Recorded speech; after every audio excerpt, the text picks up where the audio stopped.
محترم ناظرین، السلام علیکم ورحمۃ اللہ وبرکاتہ۔ سلطان شمس الدین التمش اور حضرت قطب الدین بختیار کاکی رحمۃ اللہ تعالیٰ علیہ کا ایک محبت بھرا واقعہ سماعت فرمائیں۔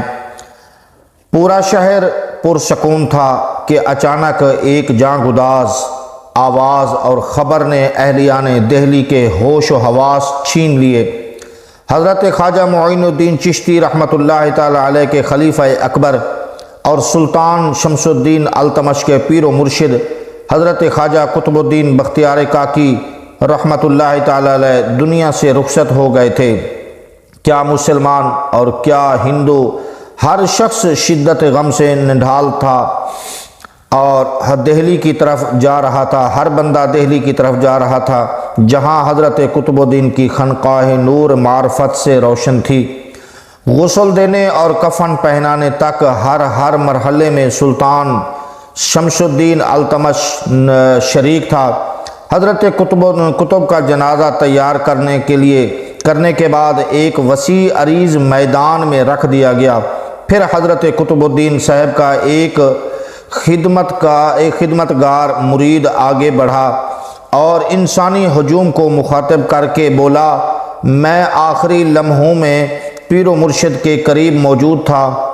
حضرت شیخ نے وصیت فرمائی تھی کہ ان کی نماز جنازہ وہ شخص پڑھائے گا جس نے خود کبھی عصر اور تہجد کی نماز قضا نہ کی ہو، یعنی عصر کی سنتیں اور فرض اور تہجد کی نماز قضا نہ کی ہو، وہ شخص حضرت قطب کا نماز جنازہ پڑھائے گا۔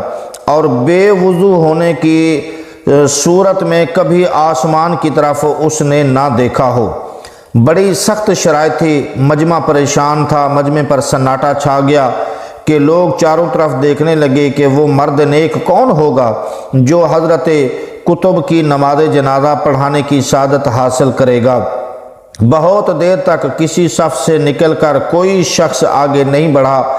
ان شرائط کی تکمیل کافی مشکل نظر آتی رہی۔ دہلی کے یعنی بزرگوں نے اظہار خیال کرتے ہوئے کہا کہ ہم پیر و مرشد کی وصیت کے خلاف نہیں کر سکتے۔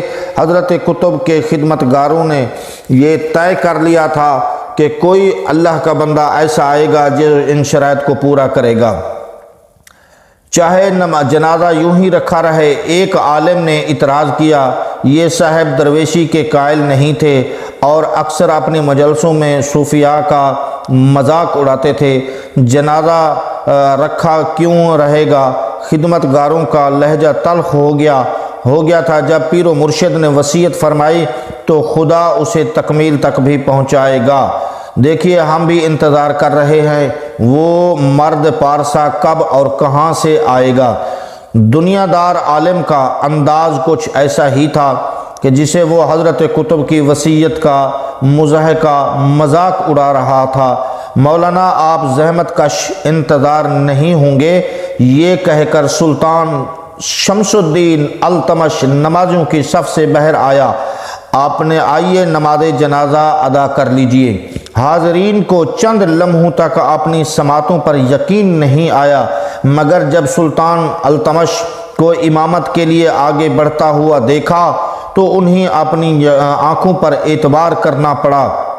والی ہندوستان نے حضرت قطب کی نماز جنازہ پڑھائی اور پھر پیر و مرشد کے قدموں سے لپٹ کر رونے لگا، سیدی آپ نے اپنے اس گناہگار خادم کا پردہ کیوں فاش کر دیا؟ یہ تو میرے اور آپ کے درمیان ایک راز تھا۔ اب لوگ کیا کہیں گے کہ دہلی کے باشندوں میں بہت دنوں تک اس واقعے کا چرچا رہا۔ جب بھی لوگ آپس میں ملتے تو ایک دوسرے سے یہی سوال کرتے تھے کہ ہماری خاک میں اب بھی ایسی چنگاری موجود ہے، ہندوستان کا بادشاہ اور اتنا بڑا پرہیزگار۔